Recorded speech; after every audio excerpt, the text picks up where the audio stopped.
little disappointed we don't have like intro music, like like morning shows have like these high energy like intro songs and stuff like that. I'm a little disappointed we don't have one yet. But this is PT Breakfast Club, gentlemen. I was gonna play "Where in the World Is Jimmy." I don't want to make anybody jealous, but I am in the conference room at a Hampton Inn in Rochester, New York. So I know many of you are planning on taking a trip to lovely Western Central New York, but I've done it. There's a guy on TikTok that if you send him a video, you take your phone, you do like a panoramic, you do a 360, he will figure out where you are. But now AI can do it so much easier. Like it is, again, AI is replacing so many of us in so many ways. It was awesome. This guy's videos were nuts, and he would like go through the process and show you how he did it. He's like, "Well, I saw the corner of an IKEA, and there's a tree, and that's there's only 62 IKEAs," and I was like, "This guy's got." I mean, don't piss this guy off, is what the message is. But also, your message is don't piss AI off, which is why I always say thank you whenever it tells me something. Because when they take over, I want to be like, Jimmy was nice, and he always said thank you. So let's kick off the show. Dave, you had an interesting experience with ChatGPT sending you patients. Yeah, speaking about AI, this might be, I don't know, maybe it's an early signal. I think maybe even an inflection point with my thoughts around AI, but nonetheless, I do a bunch of the callbacks for prospective patients calling in for concierge pain relief. And it was the father of a patient calling in. And usually I have an answering service that takes down a lot of the demographic information when they call in, and then someone, me or someone on the team does the callback. Typically, the answering service person is supposed to ask, "How did you hear about us, or were you referred to us?" so that we can send a handwritten thank you letter to a physician, build that relationship, whatever. They didn't on the answering service side. So in the very beginning, after introducing myself, I always ask, like, so hello, Mr. So-and-so, how did you hear about us? Were you referred by whoever, physician or some other provider or some other professional? And this gentleman said that he found us through ChatGPT. And I was so caught off guard. This is the first time ever. And I don't know, I think I prompted him a little bit, but he said, "Yeah, I was in ChatGPT." And this guy, by the way, this guy is 50 or 60, which is fascinating also. It's interesting. And he said that he searched looking for an in-home physical therapist in Bed-Stuy, New York, Bed-Stuy, Brooklyn, New York, in this zip code that has physical therapists that treat CRPS, complex regional pain syndrome. Now, we can get into the clinical stuff later, which is we use the StimPod for that. We use vagus nerve stimulation. We'll do a lot of things for chronic pain, but that's really on the clinical side. Obviously, we're going to nerd out right now on the marketing side and on the AI side. And I have been saying to Tony and Jimmy, I don't know, probably for the last 6 to 12 months that AI is not replacing Google, and people are going to search Google forever. However, after yesterday, and if this trend continues, I might have to change that thought, or at least share my belief in the search ability of Google. So what are your initial takeaways? Do you have any questions for me? I mean, I just find it fascinating that let's say you prompted it, and what comes up? I said the original prompt: "Help me find a physical therapist in New York City. They'll come to my apartment." It brought up some usual suspects, right? Spear, Stride, Stern, At Home PT. I'm not sure if any of these are Rehab on Wheels, if any of these are familiar with these. I'm given links, directions, and a phone number. I'm given reviews that I'm guessing come from Google. It's pulling Google's data. And then when you were talking, I went specific. I said Bed-Stuy, Brooklyn, and I have CRPS, Luna, and then concierge pain relief is second on the list. Holler at your boy. Now, what's interesting is this gentleman who I'm speaking with, my therapist is seeing his daughter today for the evaluation. And he's like, "I really liked your website and what you described." Oh, by the way, I didn't mention this. He pulled up he said that when he prompted ChatGPT, he said, "Yeah, it looks like you had written several articles and blog articles around CRPS." And what you guys may or may not know is that I use ChatGPT to write these blog articles. So I don't know if that is the crux of it, Tony. Do you think that is a major consideration or what? Or not? I don't think that has anything to do with it. I think now I'm certainly no expert, but to my best understanding, OpenAI, all of these large language models, they've already consumed everything on the internet. They have internet access now, obviously. So when I ask a question, if I'm asking to look something up, it'll go online. Now, I don't think it's using Google. It's using its own proprietary algorithms, but it's going out, it's finding those resources, it's bringing them back, and you're one of those resources. This was an insanely specific search. Yes. I would never imagine a person would be searching that level of detail. But yeah, I'm showing up when therapists are searching for like maintenance therapy covered by Medicare or information related to billing Medicare. Some of my content now is being provided through ChatGPT. I have not had anything show up for my total knee replacement stuff that I'm aware of. Just for the podcast or the people listening as they're driving, I then prompted ChatGPT, which one is the best? And keep in mind the suggestions, Dave, you came in second, right behind Luna in the recommendation above. And then I pushed ChatGPT a little bit and I was like, yeah, but which one's the best? And it brought concierge pain relief to the top and gave me why. Specializes in CRPS, pain first approach, in-home 24/7 scheduling. Dude. So I'm blushing. I did not pay ChatGPT to show you this. I did not pay Jimmy to prompt. Well, I'm doing like it this. live. Yeah, no, we didn't know we were going to do this. I know. Here's the thing. People will be interacting with these more and more. I think the video, Tony, that you shared in our sort of collective group chat was ChatGPT or AI devices are only 0.3% of search traffic. And again, 0.3 of a giant number. So it's still a lot, but it is 0.3.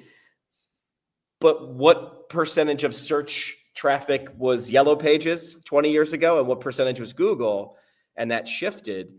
I think it'll be a blend in terms of it will eventually say, well, how do we know? Are we constantly consuming information into our LLMs? Or are we scrolling or crawling as what Google, sort of has done traditionally? This is the way, not to quote The Mandalorian, but it feels like it. So I shared earlier, I'm going to bring it up on the screen. Am I going to bring it up on the screen? Thank you, Scott, for the shout out. Yeah. There it is. Yeah, there's that video. So I'm not going to play the audio, but just this guy, he's amazing. He's one of my favorite kind of up and coming YouTube channels. He's on Facebook, Instagram. He's talking about how ChatGPT now is offering links to products. So in this example, he's saying, hey, I want an espresso maker coming from Italy. And now through ChatGPT, you can actually click the link and purchase the product. I mean, we're seeing this move into Google space more and more. The interviews I'm seeing about what Google is doing to fight this is talking about how obviously Gemini is an incredible model. They're going to incorporate that more. I think search, I think buying online, I think all of this stuff is going to be completely different. The most interesting thing about Dave's discovery, though, for me, is I had completely quit writing content for my website. I had completely quit writing content for other sites. Everything was exclusive on social media for me over the last year. Now, I think it shows us we need to get back to SEO optimized content on our website, on blogs, on things like that. Because these large language models are going to go out there, they're going to consume it, they're going to find it. And if you're claiming the real estate now, the digital real estate now, you have a better chance of staying on top.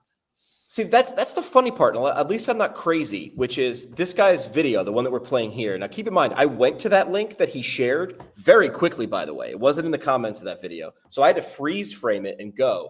And right now it's an application for this thing that they'll let you know when you can do this, which is fine. They're rolling it out. Except the funny part is when you do play the audio for that video, he says SEO is dead. where No, no, right. I I'm disagree. I disagreeing. disagree with that. I disagree with that. Right. That's where everybody's saying it's dead. And I'm like, no, I think it's yes. It's pulling. It's going to pull from that.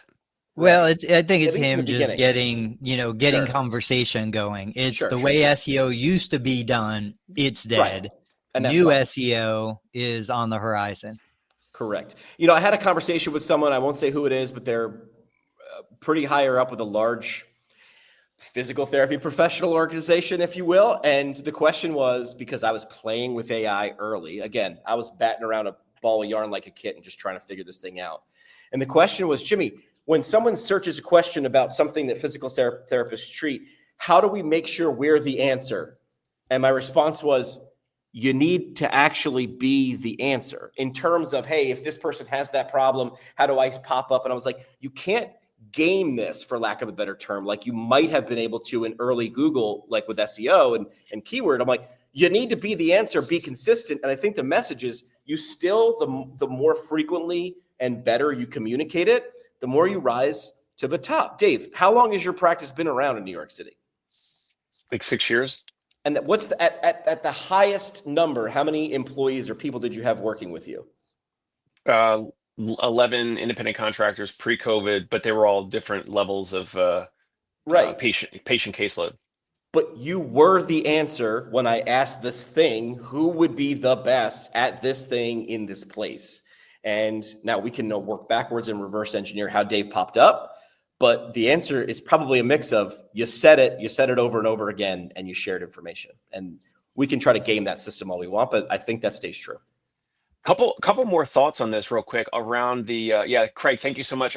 Around this, like Tony said, this specific patient, this specific search query, maybe moving forward, like I can unlock the very specific, the people that are looking for a very specific, like targeted solution, instead of the people that are just like Medicare physical therapy, respectfully, or like, any, insurance-based physical therapy, or physical therapy that takes my United Healthcare in-network insurance or whatever. Maybe, and that's kind of, you know what, that's already the type of person who pays out of pocket. That's the type of person who is considerate around like communication, bedside manner, professionalism. Are they clean cut? Do they do what they say? Are they very prompt with everything? Do they have solutions when new things pop up? Can they be dynamic on their feet when there's one of our therapists is seeing somebody for back pain, and then we show up and then they're like, hey, I have like wrist pain today, or I have ankle pain today. And like the therapist is like, hey, well, you're self-pay. So like, let's screen it. Let's evaluate it. Let's treat it. Let's do that. Versus an insurance-based practice, like, oh, I must get a new referral and I must get it signed. And I need, I don't have a referral on that. That seriously, that still happens. So to take a step back, these types of folks, they're looking for a sniper rifle instead of like a blowtorch, right, or a machine gun or whatever. So these are the people that also would be more willing to pay more. And right, so this guy that I spoke with, he goes, yeah, I know there's Fox Rehab and there's Luna. And then, I went through the conversation and I said, hey, it's $550 per visit on weekends, $350 per visit Monday through Friday. And he goes, oh, wow. Yeah. Okay. I mean, that's more than we thought it would be, or that's more than the other places. And I'm like, yep. Yeah. I mean, Luna is good. Like they just hire almost any therapist with a license, respectfully. And Fox Rehab is geriatrics and older folks, and your daughter's younger, so that's not the right fit, And so Luna, by the way, is like $125 per visit self-pay, and he's paying $350 today, starting today. Like who knows if it's going to be 15 or 20 visits or 50 visits or 3 visits, who knows? But the fact that this family is like, we're going to pay 2x or over 2x, almost 3x what another practice will pay. And it's like, how much of that, we'll never know. How much of that is because of the ChatGPT component of this? I don't know. Yeah, we've always wanted to establish authority, establish credibility. Clearly, you said, he saw your articles, he read your articles, like you already established yourself in his head as the expert. And to your point, we had Will Boyd on not too long ago. You can shoot with a shotgun and like spray wide, or you could go very specific. The fact that this guy is looking for this very specific condition, the fact that he's looking for his daughter, like help for his daughter, not even help for him, you're checking all the boxes to say this is the ideal client. And I think therapists get frustrated because they're like, I'm putting content out and I got 3 views. Yeah, but those 3 views might be the 3 people who are actually going to pay your rates to get what you want. You don't need 3 million views of people who are never going to pay you to do what you do best. Right. I framed this with a friend. I don't know if you guys ever met Katie Sutton. Katie Sutton's an amazing physical therapist assistant. I met her through an APTA committee years ago, and she's an outstanding PTA. I twisted her arm enough to launch a podcast, right? She's been doing it for a year and a half on and off. She hit 5,000 downloads. And she's like, well, that's not a million. It's not, Kim Kardashian numbers. Is Kim Kardashian still a thing? She's still a thing, right? It's not Kardashian numbers. But I said, if you sat in a conference room at a Hampton Inn in Rochester, New York, and over the course of a year, 5,000 PTAs sat with you for 45 minutes a pop, do that math. 5,000 is not that much when you compare it to the depth and width of the internet, right? But she had 45-minute conversations. I think she's at 20 episodes to 5,000 downloads. And she's like, wow, when you put it that way, it's a little bit different. So this thing scales, right? Gary Vee's famous for saying it's the quickest and easiest and cheapest way to multiply yourself and your insight. I still stand by it. If we don't have anything else on that topic, I want to get with Dave and talk about an article. We went further with ChatGPT. I said, hey, listen, I'm a physical therapist that has a 60-minute commute. Who are the best people I can listen to learn more about my profession as a live stream? It mentioned friend of a show, Zach Gabor, Level Up Initiative, E3 Rehab, evidence-based high quality rehab. They have a YouTube channel. And we come in number 3. Hey, how many things have we even, we don't even have a website for Breakfast Club. Like I was nudging it towards live stream, right? I wanted to see what it picked up. Yeah. But besides the live stream and the YouTube headlines and titles and descriptions, there's no site. We haven't written an article on this. So I am terribly curious how we came in at all, never mind being 3 on this. That is interesting because I was trying to nudge it towards live stream. How do you know? Figure it out for me. I would say, and I'd be curious because this has got your history and now ChatGPT can like research across previous chats. Anybody watching, anybody listening, do that prompt. Do the same prompt. Ask, yes. Ask ChatGPT.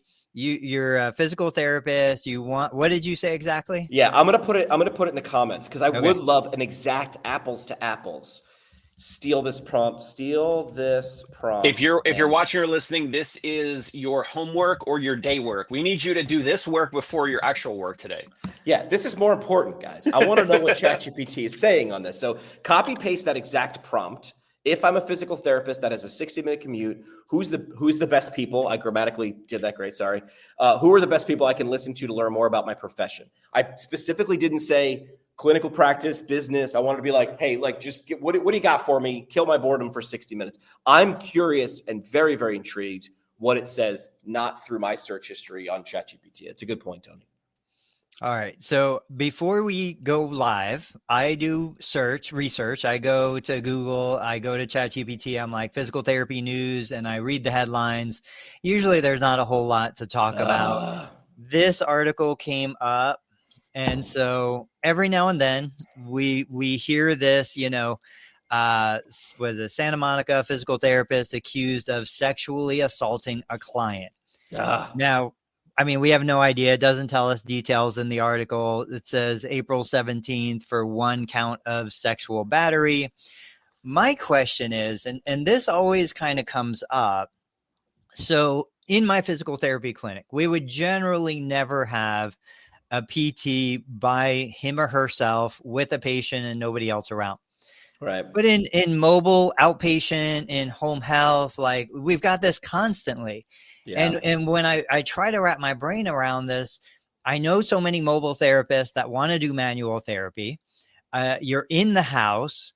Some bring treatment tables, which blows my mind, but you guys are willing to do it.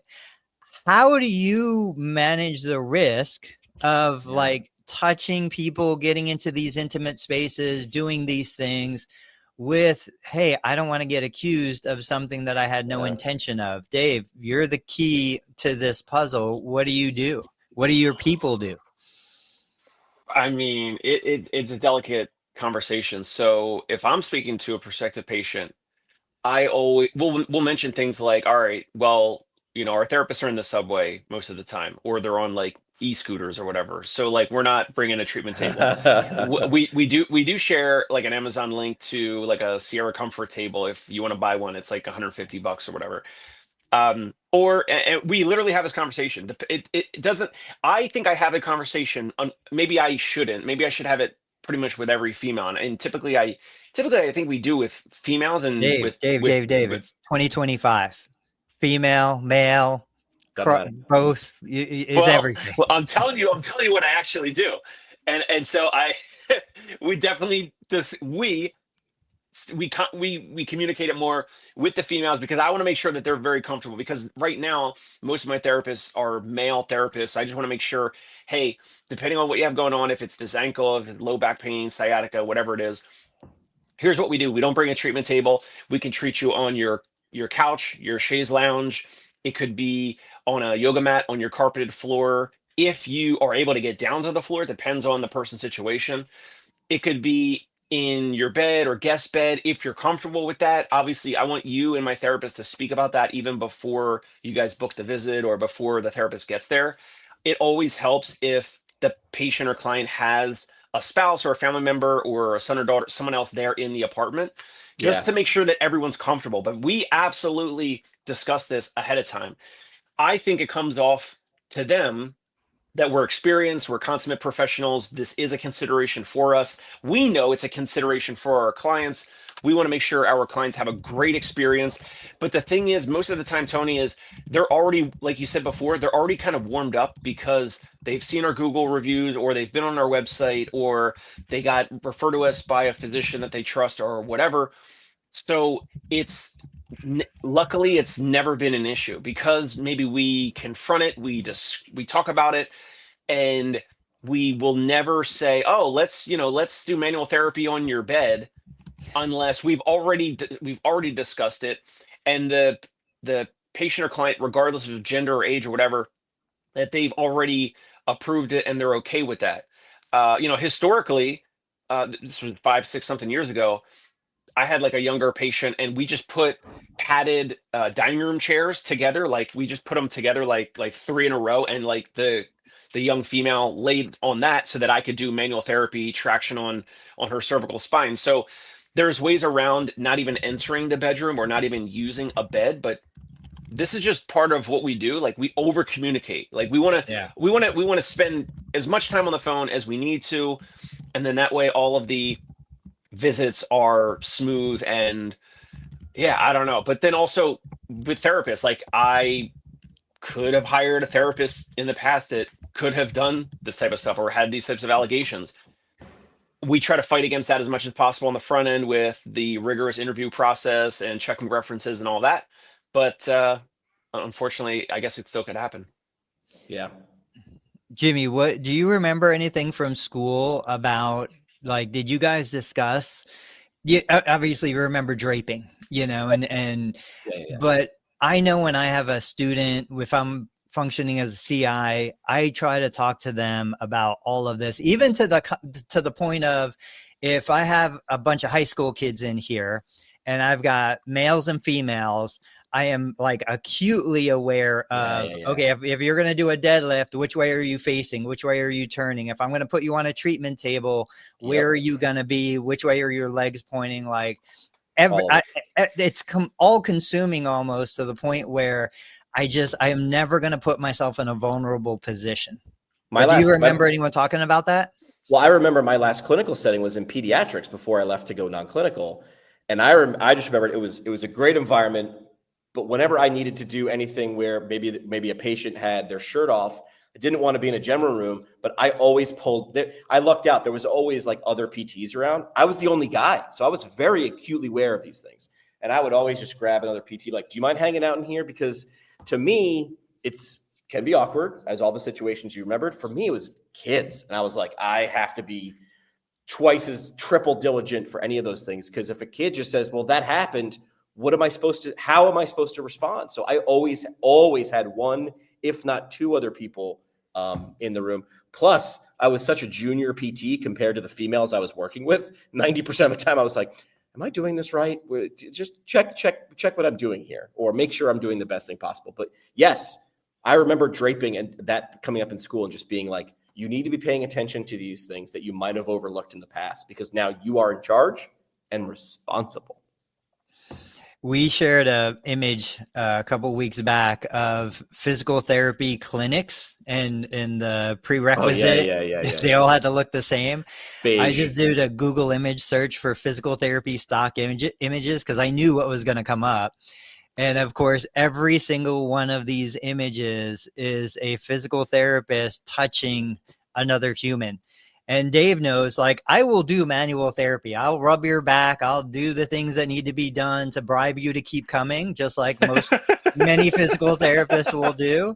But I still think that, this is the public's conception. And I think there's a lot of people who don't want to be touched. Don't put your hands on me. Leave me. Show me what to do. Let me do what needs to be done. But I don't need you to touch my back. Like this, Ask permission. You have to ask the patient or client their permission. I know it's not that common. I feel like maybe we learned it in school and then you forget it. But it's like, even if you're taking someone's blood pressure, like, hey, can I put this blood pressure cuff on you? Can I check your blood pressure? Let's check your blood pressure. Let's get your number. Can I put this cuff on your arm? Like, I feel like it's so overlooked. You just go right into the thing. I think legitimately therapists are so used to touching people. I have friends that are massage therapists. Like, they won't take their hands off the people around them just because their whole day is spent touching people. We lose sight of it, and we don't realize that this person in front of us has their own history. They have their own baggage and trauma and, experiences, and maybe they don't want you in their personal space. But I think there's value in marketing a touchless physical therapy experience. I think there's value in marketing. We won't touch you. We won't be in your personal space. We respect your boundaries. It's not going to be enough patience to keep you viable, in my opinion. But just like the guy who found you for that very specific condition, if they're out there, there's always enough for a small single owner operator. Yeah, I think if you're doing that too, if I were Chris Do, I'd be talking about the outcome. He's like never. I was watching another video, and I feel like I've watched Chris Do. If you want to look him up, he's the future. It doesn't make any sense for physical therapists or business owners to watch his content because they're about graphic design and website work. But it makes complete sense because it talks about framing. And he's like, I never talk about how designing this website is going to be $10,000. Why? That's the price. You want the outcome of the website? There's a reason you're in this meeting, is because you have a problem and you are checking me out to see if I can solve it. The answer is yes. How do you do it? A process, right? I want my house painted. I honestly don't care what brush you do. What do you do? How does it make my life better? What do I need to do to get it? Now, if I have an aversion to being touched, if there's someone who says I can do that, you now are at the top of the list, or the only thing on the list. Or I've got a buddy who says he put on his sign, hands-on orthopedics, because he's like, that's how I treat. And he's like, people call and they say, do you do this? Because other places don't. So I think by the existence of hand-on orthopedics to go right against Tony. Yes. No. This is proof of concepts for framing this. If you have it or don't, proves the existence of a market for it. I do think likely the hands-on would probably be a larger market. Yes, that's my point. Yes. In terms of saying like, I don't want it. But if you're that person who's like, I can do it without it, I don't know. I'm going to take, real quick, Will. Hands-off massage. I'm going to offer hands-off massage. The only guy. Have you ever heard of Reiki? Okay. Yes. It's rubbish. It's rubbish. Yes. Dave has come on talking about virtual massage, talking about virtual. Like, there's a market for everything out there. The craziest stuff you can never even consider. Will Boyd is here. Will, if you missed it, we were talking about you earlier. We were talking about ChatGPT SEO. Dave was getting clients from ChatGPT. But my point in this is you have to understand not just, okay, there are people who want to be touched. Yeah, I get it. Those people are out there. There's plenty of them. But I'm talking about the market of one, people who know they don't want to be touched. And two, Yes. the people who don't even know being touched is an option. There are a huge number of people that come into my clinic every single day. They've never been to therapy before. They have no idea what to expect. I ask every single person, what were you expecting me to do today? And I promise you, not even 5% of them say, well, I was expecting you to rub my back. So if I rub their back, I'm introducing something that I don't necessarily need to do. And then we can talk about, well, what's insurance paying me to do, or is the patient paying me to do?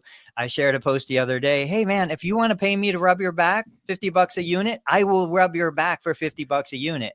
But if insurance is paying me $20 to rub your back, I am not going to do it because it's not medically necessary in most of my referrals, most of the people who walk into my clinic. Could you get paid more if you rub different parts, or how does this work? No. Dan Vapney is saying massage with your words, Tony. Massage with your words. Beautiful. I love it. Yeah. Hey, since Dan's here, you guys want to talk a little bit about USPH financial report? Yeah, you had some of those numbers. You want to bring those up? I got a screenshot. Let me grab it. So USPH, US Physical Therapy, shared their, I think, quarterly numbers, Q1. Ooh, we can't see that. Can you zoom it in? I don't know if I can't zoom it in. No. I'll find it. I'll put up a better version. Yeah, I'll just tell you guys. So basically every year for sure, sometimes every quarter, I'll grab US Physical Therapy. I think, and Dave can probably correct me if I'm wrong, in terms of publicly traded companies, I think US Physical Therapy is probably still doing the best. Although if you look at their 5-year stock chart, it's the shits. They're doing horrible, but it's a steady decline. But basically what I love about their numbers is they run, independent private practices, very similar to what a lot of listeners here are running. I feel like it gives us the best metric, financial benchmark. So what they do is they share total patient revenue, and then they show you how much was spent on, quote, salaries and related costs. So for Q1 2025, total revenue was $183 million. Of that, I think $111 million was salaries and related costs. That represents 60%.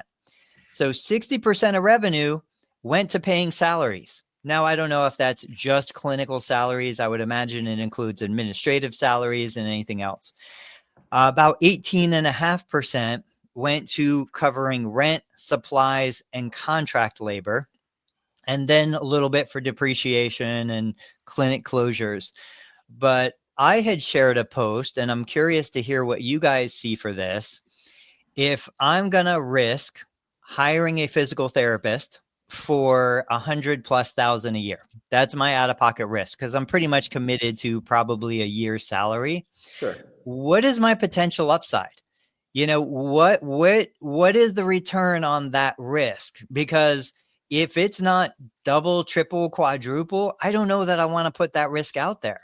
What are you guys, when you think of hiring a therapist, what are you thinking is the return? And I'm talking about net profit, money in my pocket after all expenses. Got it. So that's going to depend. I get the PT phrase in there, the medical phrase. Like what we typically see, or like the quick benchmarks I've heard other people say is PT is going to gross 250, right? Working 50 weeks a year, 40 hours a week. They're going to gross 250, and a PTA is going to gross 150. Now, you asked me net. So now I don't know. In New York City, it's going to cost more to hire and benefits, and what are you going to offer versus, we always rip on Iowa. I promise I don't hate Iowa. I'm just saying you're the opposite of New York City in a good way. So it depends. But I did a quick reel the other day, a short form video, which is adding people isn't the solution first, right? If you have a great system, and that's what we're talking about with USPH, there's a bunch of clinics and brands across the country that you'd probably, maybe the average person has no idea. They are a house of brands. There are a bunch of brands that you've heard of across the company. USPH acquires them streamlines some things you don't see in the back offices, and then lets those people still use their brands in their communities. So I don't know. I mean, are those numbers accurate to you guys? A PT grossing 250, bringing in 250, and a PTA adding 150, then you have to subtract costs from those things as well. Dave? I mean, I feel like it should be at least 20%. Wouldn't it be at least 50K in your pocket, in your bank account, that then you reinvest if you could have a distribution. you could reinvest it with whatever, paid marketing. You put it back in, you use that to recruit the next therapist, whatever, and then it becomes like the compounding machine. Here's another. So I know Tony was asking about like the actual dollar amount, so that's why I was trying to just give 50K. But another thing that the medium to larger clinics probably look at is like, let's say we hire this therapist, Tom Smith, and let's say, so, around numbers 250, they're going to generate 250, or you're going to pay them 100K total salary, benefits, compensation package. Maybe the net income in your bank account, or that you could do whatever with, get taxed on, or you reinvest it. Let's just say potentially if it's 50K. But then also it's that therapist is treating, like, Tony, how many in a network practice, like how many patient encounters per year, or patients that a therapist is seeing? I'm going to say, depending on the practice. Yeah. Let's say 12 to 15 in a day. 12 to 15 in a day. The amount annually that therapist is treating, right? That assuming that the therapist is great or good, they're treating those patients are telling other patients, you're getting the word of mouth, the referrals. In a year or two, if that therapist leaves, that practice still has the benefit of those patient encounters being treated by at least an adequate physical therapist, if not a good physical therapist. That therapist leaves the system, they move to another state, whatever. That practice has the ongoing goodwill of the previous year and the previous year of those patients that therapist treated. So whether it's word of mouth, a patient a year or two ago wrote a Google review or a Yelp review because of that therapist, that therapist left, but you still get some of that ongoing annual compounding. Now, over time, maybe there's a long tail and maybe it trails off and you get less and less of that. But that's some of the, like, I know you were asking for the dollar amount, so that's why I gave it. But then these are some of the things that you get ongoing financial benefit from a physical therapist in terms of like the actual net. Now, for listeners, Will Boyd is here. Will is sharing a tool that helps you predict, I think it was how much you can pay, how profitable they need to be. That's kind of what got me thinking about this topic again. We're not in the market to hire a therapist, but I still have to look at it and I have to say, okay, to Dave's point, yeah, there's intangibles. You've got the baseline, right? 20 years ago, the expectation was if you want 100,000, you better create 400 to 500,000. Today, the expectation closer to 250. I mean, that's the reality of it. So the same therapist working the same amount is generating half of what they would have been expected to generate 2 decades ago. But then within that, to Dave's point, okay, so you get in a good therapist, right? We assume we do a good hiring process. We get in a good therapist. They're an asset. They're going to help build the practice. They're going to build reputation. On the flip side, they leave. They take a portion of that caseload with them because those patients want them. They don't want Total Therapy Solutions. They want Dave Kittle because Dave Kittle is what helped them feel better. So you've got pros and cons. You've got risks to weigh. But I still look at it and I'm like, man, I'm guaranteed an investment at risk of 100,000. I can lose that full 100,000. I can lose a portion of it. I can have a therapist come in who's not as good as I was hoping, give me a bad reputation, leave. They're no worse for wear. I suffer the consequences. They do amazing. They leave and they take half of my caseload. I suffer the consequences. And then I'm like, if I've got 100,000 to invest, is this the best investment I can make with that money? Are there other lines of business? Are there digital products? Are there things that I can do that are scalable so that my expected return isn't 50,000 on a good outcome, but maybe it's 250,000 in take home because I created something that's just going to print money for the next 10 years. Good points. So you're saying like if what would be a better bet in terms of ROI Right. instead of hiring, because it's not a done deal, right? Like you said years ago, it was did you say 5x return usually? Yeah, Now yeah. it's I about mean, that was the 2 standard 2.5. expectation, 4 to Yeah. 5 times what you cost. Yeah, yeah. So I would say, and again, I just did a short form video on this, which is, do you need more PTs or do you need to make sure whatever you're doing is optimized now before you start adding complexity, right? And this came from, well, more is probably better. It's like, well, if you put more stress, this is the bar rescue model. If you've ever watched that show, it's like the stress test is put stress through the current system, find out where the leaks are, fix the leak first, then put more things through the system. So that would be the John Taffer approach. All right, Jimmy, I think you got to go. Your time is up. I'm going to dip. I'll get my parting shots for today is try something new all the time. I'm driving around. I'm doing something outside of my daily role at Athelis, like completely opposite end of the spectrum. And even if this is traditionally not successful, I learned a ton and experienced it. This goes back to like a Jerry Durham statement I heard years ago as a student. And I'm like, that's insane. Jerry used to talk about how he would just bring his laptop and sit in his waiting room in his clinic and just listen. Like, what is asked first by the patient? How do they speak? What are they asking about? That has likely changed over time. And also, I'm sure his staff knew he was the owner when he was sitting there, but like, how does your staff respond, right? So do you have to sit there long enough to get the staff to sort of forget that you're there? The patients are going to give you good insight. If you're not paying attention to those little things that you just assume are okay, that's a dangerous assumption. Gentlemen, I'll see you guys on Tuesday. Got a dip. All right. See you, Jimmy. See you, Jimmy. So Dave, I've got a question about practice acquisition and sales, and this is your world. I don't know that you have, much to say because these are like micro transactions. When I sold my practice down in Florida, my single location, it was such a tiny, it was a handshake deal. There was no lawyers, like none of the big stuff. But there's a lot of therapists out there that are looking to accelerate. They're looking to grow. They want to acquire. There's a lot of therapists that want to get out. They want to retire. They don't have anything that would ever sell to private equity. And so I get these questions.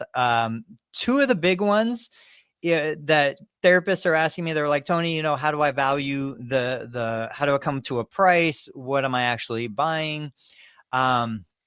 I want to share two things that therapists don't often think about in the transaction, but I want you to think about a couple tips you can give therapists who might be thinking about going this direction. So one of the topics is the accounts receivable. When a therapist is buying another practice, you have to consider, like, what are you going to do with the outstanding accounts receivable? If the previous owner is seeing patients up to today and the transaction happens after close of business tonight, all of that history, there's at least a couple weeks, there's probably more of accounts receivable that are sitting out there. If there's $100,000 worth of accounts receivable and you reasonably expect that you're going to collect 50,000 of that, then that 50,000 should be calculated in the sale price if you're going to take over the accounts receivable. But if you're going to cut ties and allow the old previous owner to keep their accounts receivable, then that's got to be reduced from the value of the practice. And you're going to have to fund the next 2 or 3 weeks before the new accounts start to produce revenue. Any advice on something like that for somebody in this situation? Well, no, I mean, what you just described is exactly what needs to occur. How you just described it is perfect. It's either you are going to adjust it off the purchase price.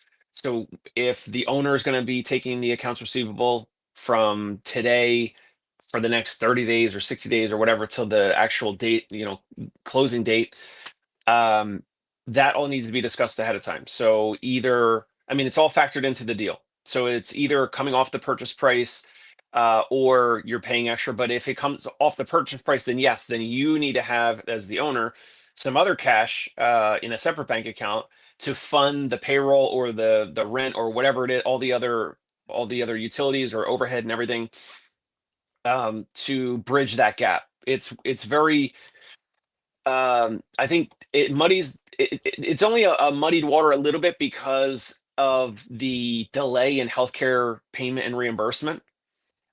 but it's not a complex topic. The way that you just described it is perfect. And I know you were speaking with someone who was having some challenges with that recently, but that's exactly how it occurs. It doesn't matter if it's a small practice or a larger practice. Yeah. That's exactly how it occurs. Awesome. Now, another one people don't necessarily think about is lease options. So when we sold our Florida location, we had to make sure, one, the landlord was willing to switch the lease over to the new owner. Two, the new owner had to make sure the landlord wasn't going to say, hey, this guy's had a 3.5%, annual increase that's way below inflation. We're going to bump you to 100% increase. We're going to double your rent and sign a new lease with you. Like there's things in that need to be established before you purchase, if it's a brick and mortar practice. And knowing that the landlord is even willing to let you transition that lease or extend the lease. Because from the landlord's perspective, you're buying an existing business. That business has been a tenant for years, probably at this point, but maybe they want to get rid of a healthcare business and they want to bring something else in. Have you seen anything, related to those kinds of extensions? Yes. So when we're looking at potential deals, what's wild is every lease is different. Like there was a practice Yeah. that we looked at a couple years ago that had something like, it was like a 18-year lease, or it was crazy long, like the biggest we've ever seen, the longest lease we've ever seen. And all the future years were um, already agreed upon, obviously, because it was part of the lease. And then we look at other practices and their leases are 3, 4, 5 years. And earlier this year, we were speaking with a practice owner that had only like 2 or 3 years remaining on a lease of one of their locations. So all that is a consideration. I actually had a real estate broker that works on behalf of the practices and the tenants. He would get his commission from the landlord to fill slots, right? So he's been sending me abstracts and he's been sending me square footage options near different corners of Manhattan, whatever corner or address I send him. He's pricing out other options in the area. And he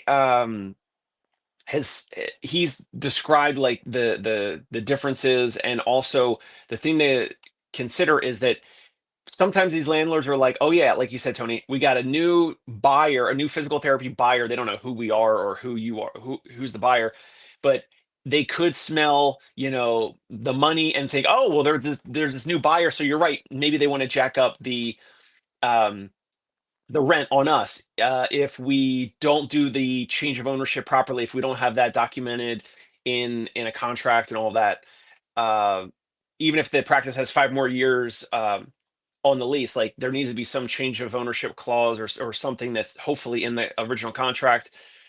Do we want to do we need to buy the LLC or the PLLC or the business entity in order to have the easier change of ownership? But sometimes we want to buy the asset. We want to have an asset sale and not buy a stock sale. Sometimes we don't want to buy the LLC or the PLLC because then we're assuming the liabilities of that practice. So if some patient was burned by a hot pack 30, 60 days ago, if they file a lawsuit or something, we might have to deal with it as opposed to the seller. Anyway, so there's all these considerations. The cool thing with the real estate broker in New York City that reached out to me recently is he'll send me square footage options nearby, and he'll say, in this building, in the current building that this practice is in, there's a 21% vacancy. There's a 16, 17, whatever percent vacancy. So then as the buyers, we could say, well, not only is this landlord probably not going to raise the price on us too much, could we negotiate lower? Most people don't even think that's an option. Now, sometimes it's not an option because there's bank covenants, because the owner of the real estate that has financing through other banks and institutions has some covenants where sometimes they can't go below a certain market rate of lease agreements than what they already have agreed upon in paper. Does that make sense? Yeah. So I think there's a lot of this, that there's so many different dynamics. There's so many different components of it. I think there's also value in, if you have a prime location, if you have a longer term lease, maybe you originally signed a 10-year lease and you still have 5 years left on the term. You've got a capped, 3.5% increase every year. But like I said, property values around you have gone up. If I'm the owner sitting in that clinic, that lease has thousands of dollars of value still in it. If I can make that transition to the new owner without changing the terms of the lease, the new owner couldn't get that property for that price in that location. So, like, these are considerations that I don't think enough practice owners are thinking about. Of course, now you have, you mentioned liability. I always explain, I'm like, look, there are insurance contracts that you want. Those insurance networks are closed. They're not accepting new providers. You're buying this practice maybe for those insurance contracts, but there's also insurance contracts you don't want. So, like, I don't want your 20-year history with Medicare. I would start my own LLC. I would have my own Medicare PTAN. I would start fresh, and I would get rid of all of that history that the previous owner had. But I would want, maybe a hard to get into Blue Cross Blue Shield contract that they're not accepting new providers. So when I'm looking at an acquisition like this, these are some of the considerations. How do you mitigate or reduce the risk? I didn't even think about injured patients coming back to sue the previous owner, the previous LLC.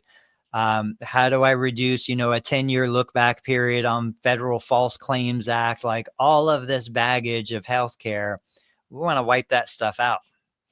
Tony Couture here. Love you guys. I appreciate it, Tony. Here, Dan said, on the other side, Dave Kittle, one bad therapist kills that momentum and decreases the entire clinic's revenue. Yeah, that goes back to hiring. And Dan, that's exactly what I said.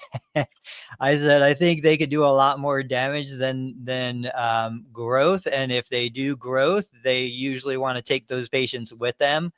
So, those are the challenges in this environment for growing through hiring.